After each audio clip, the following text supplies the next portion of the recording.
Subscribers, कैसे हो आप सब। आशा करती हूँ कि आप सभी लोग अच्छे ही होंगे। दोस्तों, आज की वीडियो में हम लोग जानेंगे आश्विन मास के शुक्ल पक्ष की पूर्णिमा शरद पूर्णिमा क्यों कहा जाता है। तो आइए दोस्तों, वीडियो को शुरू करते हैं। शास्त्रों के अनुसार शरद पूर्णिमा का बहुत महत्व है। इस पूर्णिमा के बाद से हेमंत ऋतु का आरंभ हो जाता है और धीरे धीरे सर्दी का मौसम शुरू हो जाता है। इस दिन माता लक्ष्मी जी की पूजा की जाती है। तो चलिए जानते हैं शरद पूर्णिमा इस बार कब है, शरद पूर्णिमा का शुभ मुहूर्त क्या है और शरद पूर्णिमा का क्या महत्व है और इसकी पूजा विधि क्या है और इसकी कथा क्या है। पूर्णिमा को कोजोगर पूर्णिमा और रास पूर्णिमा के नाम से भी जाना जाता है। माना जाता है कि इस दिन मां लक्ष्मी विचरण करती हैं, इसलिए इस दिन माता लक्ष्मी की पूजा करने से उनका विशेष आशीर्वाद प्राप्त होता है और जीवन में कभी भी धन की कमी नहीं रहती है। शरद पूर्णिमा के दिन चंद्रमा की किरणों से अमृत बरसता है, जिसके कारण इस दिन चंद्रमा की रोशनी भी बहुत अधिक रहती है। इस दिन की चांदनी सबसे ज्यादा तेज प्रकाश वाली होती। इतना ही नहीं, देवी और देवताओं को सबसे ज्यादा प्रिय पुष्प ब्रह्म कमल भी शरद पूर्णिमा की रात को ही खिलता है। शास्त्रों के अनुसार इस दिन किए गए धार्मिक अनुष्ठान कई गुना फल देते हैं। इसी कारण इस दिन कई धार्मिक अनुष्ठान किए भी जाते हैं। शरद पूर्णिमा के दिन चंद्रमा धरती के बेहद पास होता है, जिसकी वजह से चंद्रमा से जो रासायनिक तत्व धरती पे गिरते हैं वह काफी सकारात्मक होते हैं और जो भी इसे ग्रहण करता है उसके अंदर सकारात्मकता बढ़ जाती है। शरद पूर्णिमा को कामोदी महोत्सव के नाम से भी जाना जाता है।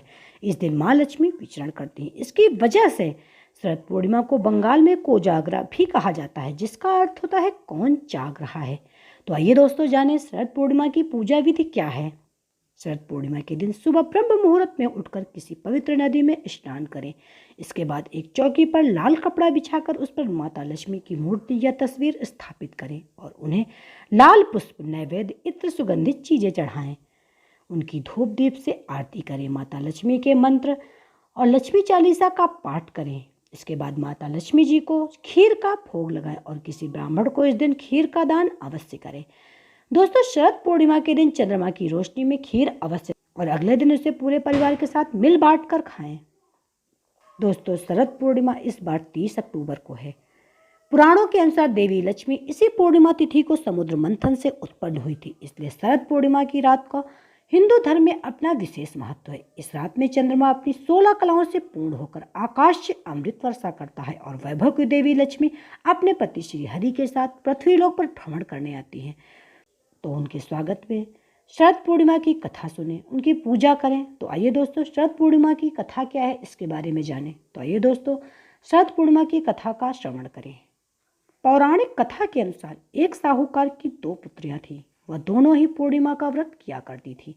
साहूकार की बड़ी पुत्री तो नियमों का पालन करके व्रत रखती थी, लेकिन साहूकार की छोटी पुत्री नियमों का पालन बिल्कुल नहीं करती थी। वह दोनों जब विवाह योग्य हुई तो साहूकार ने दोनों का विवाह कर दिया। साहूकार की दोनों पुत्रियों के यहाँ संतान का जन्म हुआ। बड़ी पुत्री के यहाँ तो हष्ट-पुष्ट संतान ने जन्म लिया, लेकिन उसकी छोटी पुत्री के यहाँ संतान जन्म लेते ही मृत्यु को प्राप्त हो जाते थे। कई बार संतान के मृत्यु को प्राप्त होने पर साहूकार की छोटी बेटी ने इसका कारण जानने के लिए एक ब्राह्मण को बुलाया। जब साहूकार की छोटी बेटी ने इसका कारण ब्राह्मण से पूछा तो उसने बताया कि तुम पूर्णिमा के व्रत के नियमों का पालन नहीं करती हो, इसी कारण तुम्हारा व्रत सफल नहीं होता। ब्राह्मण की बात सुनकर साहूकार की छोटी बेटी ने पूर्णिमा का व्रत पूरे नियम और विधि विधान से करने का संकल्प लिया। पूर्णिमा के आने से पहले उसने एक पुत्र को जन्म दिया, लेकिन वह मृत्यु को प्राप्त हो गया। साहूकार की उस कन्या ने अपने बच्चे को शव के एक पीढ़े में रखकर उस पर कपड़ा ढक दिया, ताकि किसी को बच्चे की मृत्यु के बारे में ना पता चले। इसके बाद उसने अपनी बड़ी बहन को बुलाकर वह पीढ़ा दे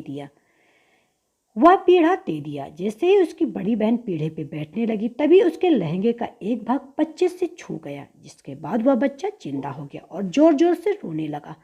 बच्चे का जोर जोर से रोना सुनकर बड़ी बहन अत्यधिक डर गई और गुस्से में अपनी छोटी बहन से बोली, तू चाहती थी कि इस बच्चे की हत्या का दोष मुझ पर लग जाए, जिससे तू यह कह सके कि मेरे बैठने से ही तेरा बच्चा मरा है। तब उसकी छोटी बहन ने कहा, नहीं दीदी, यह बच्चा तो पहले से ही मृत्यु का ग्रास बन चुका था।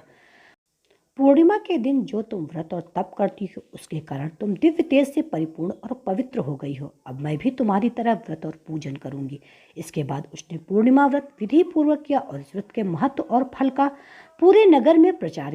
जिस प्रकार मां लक्ष्मी और श्री हरि ने साहूकार की छोटी बेटी की कामना पूर्ण कर सौभाग्य प्रदान, वैसे ही हम पर भी कृपा करना।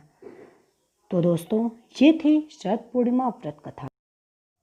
दोस्तों हम आपको इसी तरह कथा कहानी बताते रहेंगे। इसके लिए यदि अभी तक आपने मेरे चैनल को सब्सक्राइब नहीं किया है तो प्लीज़ मेरे अन्नपूर्णा देवी चैनल को सब्सक्राइब कीजिए, मेरे वीडियो को ज़्यादा से ज़्यादा लाइक कीजिए, शेयर कीजिए और हाँ दोस्तों, नोटिफिकेशन के लिए बेल आइकॉन को ज़रूर प्रेस कीजिए, जिससे मेरे आने वाली वीडियोज़ की सूचना सबसे पहले आपके पास पहुँचे। तो मिलते हैं नेक्स्ट वीडियो में, तब तक के लिए बाय बाय।